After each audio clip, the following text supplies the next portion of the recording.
जय हिंद छात्रों। यह रसायन शास्त्र का पहला अध्याय है वर्ग 10वीं के लिए, और पहला अध्याय है।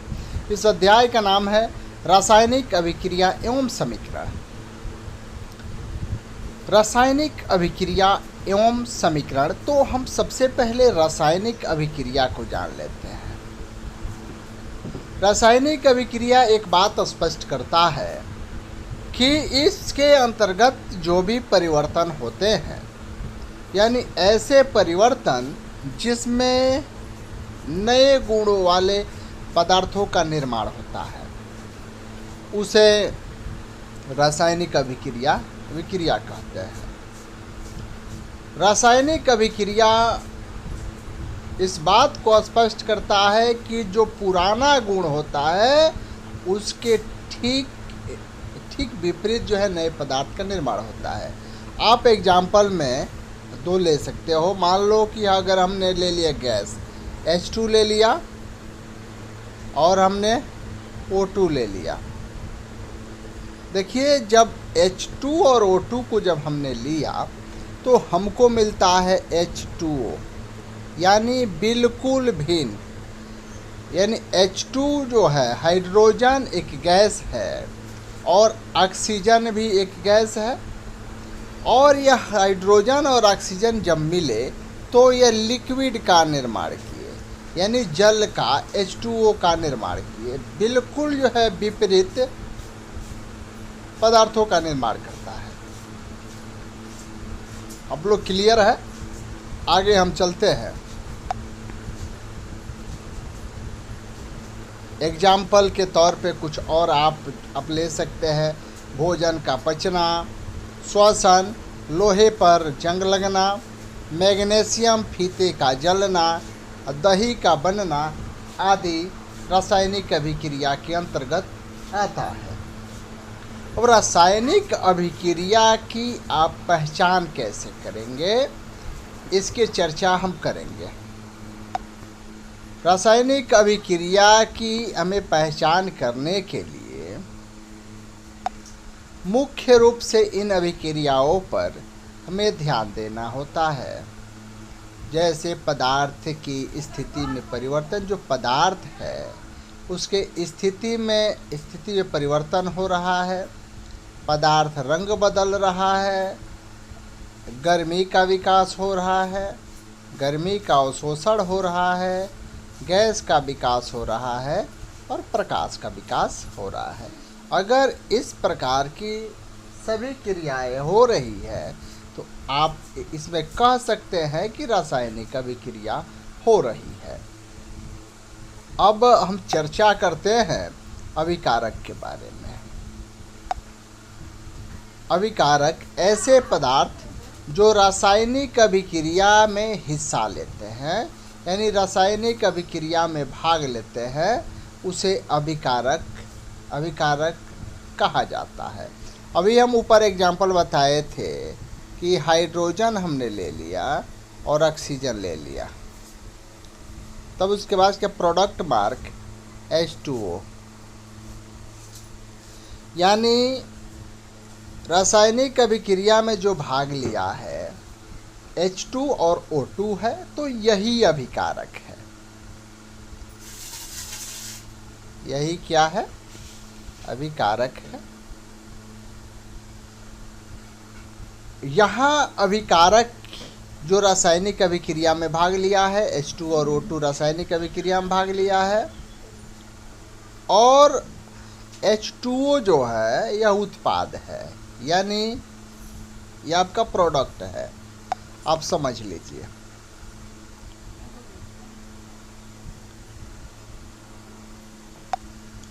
ऐसे पदार्थ जिनका निर्माण रासायनिक अभिक्रिया में होता है उन्हें उत्पाद कहते हैं।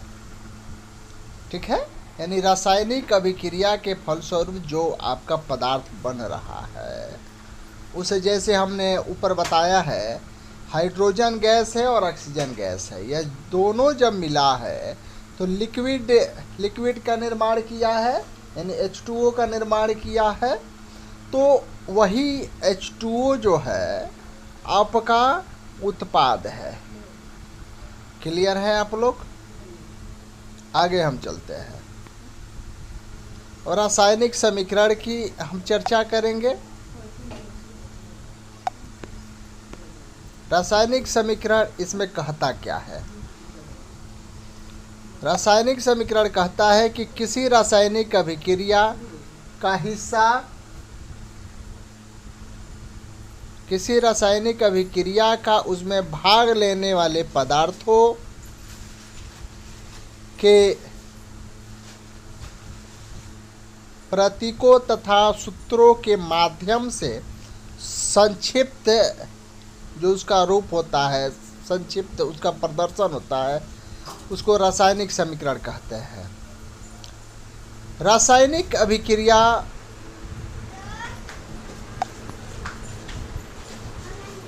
जो होता है रासायनिक समीकरण द्वारा निरूपित की जाती है। रासायनिक समीकरण में तत्वों के प्रतीक या अभिकारकों के उत्पादों को रासायनिक सूत्र इनके भौतिक अवस्था के साथ लिखे जाते हैं। रासायनिक अभिक्रिया में आवश्यक परिस्थितियाँ, ताप, दाब, उत्प्रेरक आदि को तीर के निशान से ऊपर या नीचे दर्शाया जाता है। अब हम जानेंगे रासायनिक समीकरण के दो स्थिति होती है, एक संतुलित रासायनिक समीकरण और दूसरा असंतुलित रासायनिक समीकरण। तो संतुलित रासायनिक समीकरण जानेंगे। संतुलित रासायनिक समीकरण कहता है ऐसी रासायनिक समीकरण जिसके दोनों पक्ष हो, बाएं ओर तथा दाएं ओर, या अभिकारक या उत्पाद में प्रत्येक तत्वों के परमाणुओं की संख्या बराबर होती है, तो उसे संतुलित समीकरण कहा जाता है।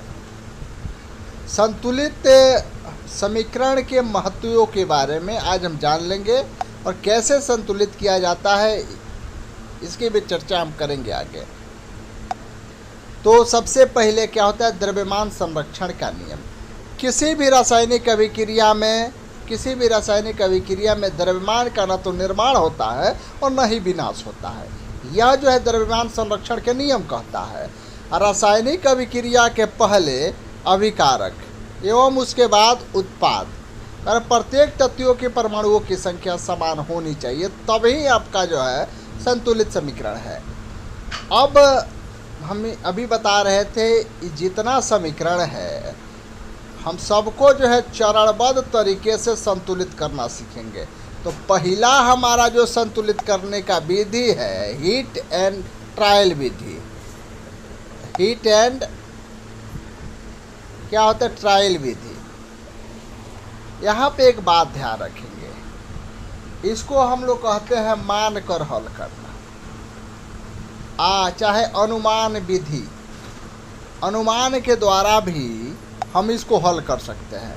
अब देख लीजिए, कोई आप एक रासायनिक समीकरण लिख लीजिए और प्रत्येक सूत्र के चारों ओर बॉक्स बना लीजिए। जैसे इसमें लोहा है, Fe हो गया, जल हो गया, इससे जो उत्पाद बन रहा है ferrous oxide plus Fe2O3 plus H2 gas, यह बन रहा है। संतुलित हम करते समय बॉक्स के अंदर जो कुछ भी परिवर्तन नहीं करना चाहिए। ये तो आपका पहला चरण है। दूसरे चरण में करते क्या है? दूसरे चरण में हमारी जो प्रक्रिया है, समीकरण में उपस्थित जो है सभी तत्वों के परमाणु संख्या को हम नोट कर लेते हैं। कौन कौन तत्व उपस्थित है, अभिकारक में उसकी संख्या कितनी है, उत्पाद में उसकी संख्या कितनी है, इन सबको हम लिख लेते हैं। यहाँ पे देख लीजिए, हमने लिख दिया। इसमें अभिकारक में लोहा जो है एगो है अभिकारक में, उत्पाद में 3 गो है।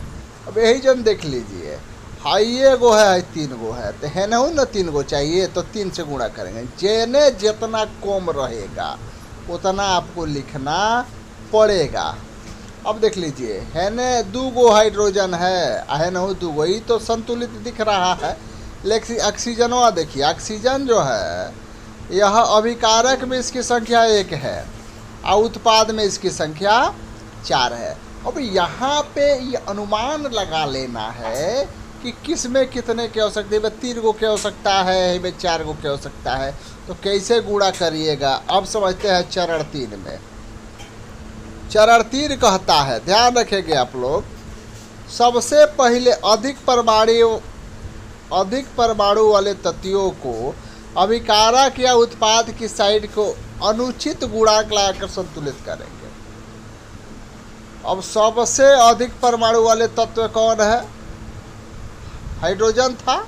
अच्छा, आप देख लीजिए, लोहा एगो, चलिए अब उधर जो है खाली H2O था, तो 4 से गुणा करेंगे तो 4 दूनी अब 8। अब हाइड्रोजन जो है 8 गो हो जाएगा, और 4 एक अब 4 ऑक्सीजन हो जाएगा 4 गो हो जाएगा। यही तो आपका ठीक है, 4 दूनी 8। अब हाइड्रोजन 8 गो हो गया। अभिकारकों उत्पादों में 4 से गुणा कर तब ना 8 गो हो जाएगा हो। अब ऑक्सीजन हो गया 4 गो, दोनों बगल हो गया 4 गो। अब देख लीजिए चरण 4, अरे सभी तत्वों के परमाणु को चरण 3 की भांति संतुलित कीजिए। तो 3, अब 3 से गुणा कर लिया हमने, तो मान लिया कि 3 गो है न लोहा हो गया, है न 3 गो तो था ही। 4 दूनी 8 गो हाइड्रोजन है, 8 गो है नहू है। ऑक्सीजन है नहू 4 गो है, ऑक्सीजन है नहू 4 गो है। अब आप देख लीजिए कि इसमें का सभी तत्वों की परमाणुओं की संख्या अभिक्रिया दोनों ओर समान है। और जब अभिक्रिया दोनों ओर समान है तो 5वें अभिक्रिया में आप करेंगे क्या, ध्यान रखेंगे। चरण 5 में अभिकारकों एवं उत्पादों की भौतिक अवस्था लिखना होता है। जैसे ठोस को ऐसे लिखते हैं, द्रव को L लिखा जाता है, लिक्विड होता है। गैसीय अवस्था को G लिखा जाता है, जलीय विलयन को AQ लिखा जाता है। आप इसको लिख दोगे। जैसे लोहा आपका सॉलिड अवस्था में है, 4H2O आपका जो है गैस अवस्था में, यानी H2O लिक्विड अवस्था में है। इसमें थोड़ा सा आप ध्यान में रखेंगे, लिक्विड अवस्था में है, और यह आपकी जो है गैस अवस्था में है। 6वें चरण में होता क्या है, आप देख लीजिए। 6वें चरण कहता है कुछ आवश्यक परिस्थितियां जैसे ताप, दाब या उत्प्रेरक जो है आदि को तीर के निशान के ऊपर नीचे लिखा जाता है। ताप हो, दाब हो, उत्प्रेरक हो आदि को तीर के निशान ऊपर या नीचे करके लिखा जाता है। समीकरण में दोनों तत्वों की और परमाणुओं की संख्या बराबर होती है, अतः यह समीकरण संतुलित होता है। चलिए हम आगे चर्चा कर लेते हैं। और यही आपका रासायनिक समीकरण को संतुलित करने की इस विधि को हीट एंड क्या कहा है, ट्रायल विधि कहते हैं। क्योंकि सबसे छोटी पूर्णांक संख्या के गुणांक का उपयोग करके समीकरण को संतुलित करने का प्रयत्न करते हैं।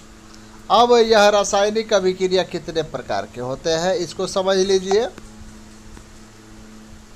रासायनिक अभिक्रिया में आपका आता है संयोजन। देखिए, यह स्पष्ट कर दिया कि संयोजन यानी संयोग करना है। यह रासायनिक अभिक्रिया जिसमें 2 या 2 से अधिक पदार्थ संयोग करके एकल पदार्थ का निर्माण करे। जब 2 या 2 से अधिक पदार्थ मिले, एगो पदार्थ का निर्माण करे, तो वह होता है संयोजन। और जब एगो पदार्थ टूट कर 2 या 2 से अधिक पदार्थों का निर्माण करे तो वो होता है वियोजन। उसको भी आगे समझाएंगे हम। तो संयोजन कहता है वह रासायनिक अभिक्रिया जिसमें 2 या 2 से अधिक पदार्थ मिल करके संयोग करके एकल उत्पाद का निर्माण करते हैं। संयोजन अभिक्रिया कहलाती है।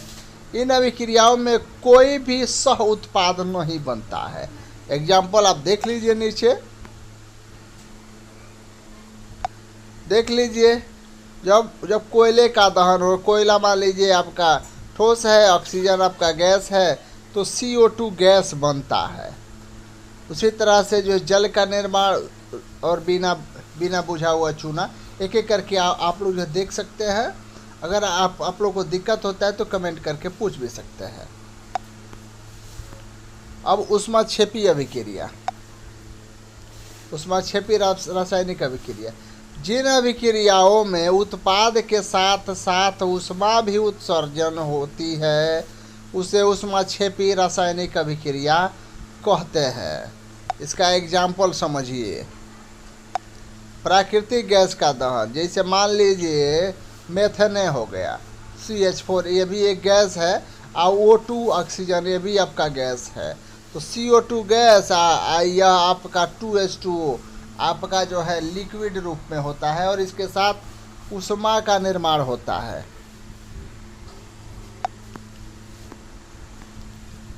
वियोजन अभिक्रिया हम ऊपर समझाए भी थे, समझ लीजिए।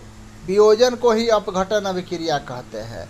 वह रासायनिक अभिक्रिया जिसमें एकल अभिकारक टूटकर, यानी एक पदार्थ टूटकर दो या दो से अधिक पदार्थ का निर्माण करते हैं, उसे वियोजन अभिक्रिया कहते हैं। वियोजन अभिक्रिया जो है 3 रूप में होती है। पहली जो होती है आपकी ऊष्मीय वियोजन, ऊष्मा द्वारा किया गया वियोजन। वैद्युत वियोजन, विद्युत धारा प्रवाहित कर होने वाला वियोजन। उसके बाद प्रकाशीय वियोजन, सूर्य के प्रकाश की उपस्थिति में होने वाला वियोजन। ऊष्माशोषी भी अब जानेंगे ऊष्माशोषी अभिक्रिया के बारे में। जो विक्षेपित करता है ऊष्माक्षेपी होता है, जो उसका शोषण करता है वह ऊष्माशोषी होता है। समझ लीजिए, जिन अभिक्रियाओं में अभिकारकों को तोड़ने के लिए ऊष्मा या प्रकाश विद्युत ऊर्जा की आवश्यकता होती है उसे ऊष्माशोषी अभिक्रिया कहते हैं। चलिए अब जानते हैं विस्थापन के बारे में। विस्थापित कर देता है। इन अभिक्रियाओं में अधिक क्रियाशील तत्व यानी कम क्रियाशील जो है तत्व को उसके यौगिक से विस्थापित कर देता है।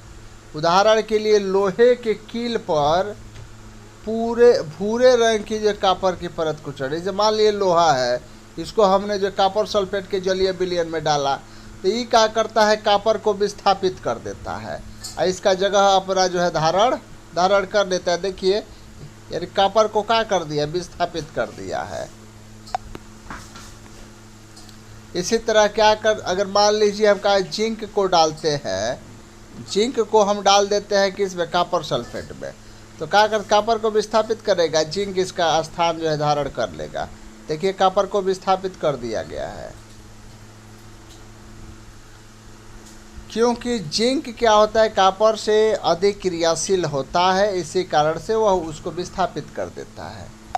अब देखिए द्विविस्थापन अभिक्रिया।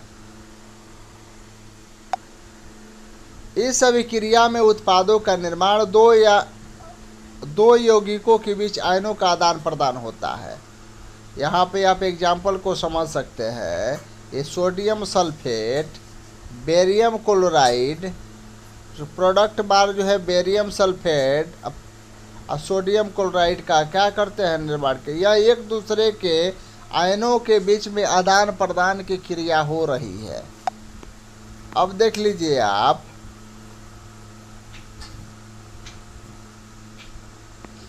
अब हम समझेंगे अपचयन या उपचयन अभिक्रिया।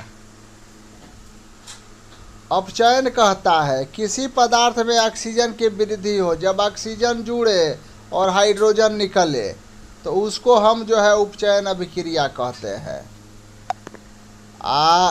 एग्जाम्पल आप देख लीजिए, समझिए लीजिए। जब क्या हो रहा है, ऑक्सीजन आके जुड़ रहा है, ऑक्सीजन आकर के क्या हो रहा है, जब जुड़े तो वह आपका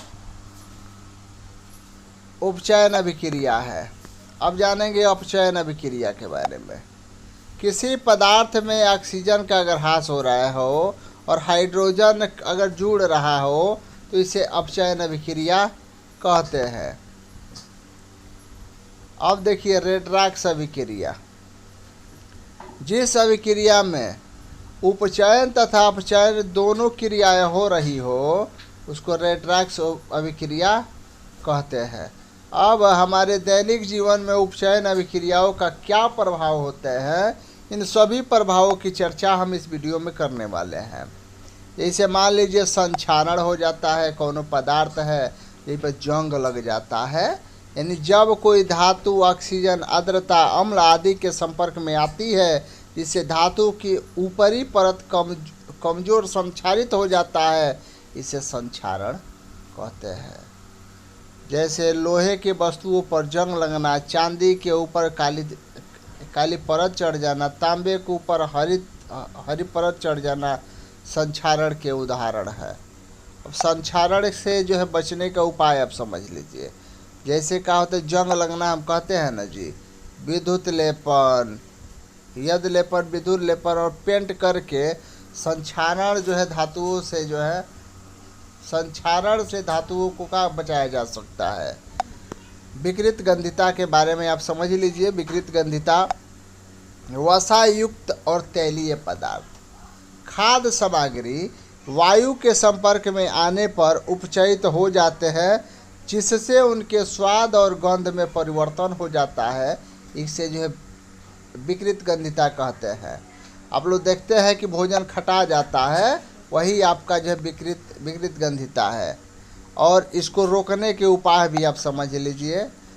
विकृत गंधिता के रोकने के उपाय, सबसे पहले क्या करना होगा, प्रति ऑक्सीकारक का उपयोग करके वायुरोधी बर्तन में खाद्य सामग्री रखकर वायु के स्थान पर नाइट्रोजन गैस द्वारा और शीतलक द्वारा यानी फ्रिज में रखकर भी आप जो है विकृत गंधिता से बच सकते हैं।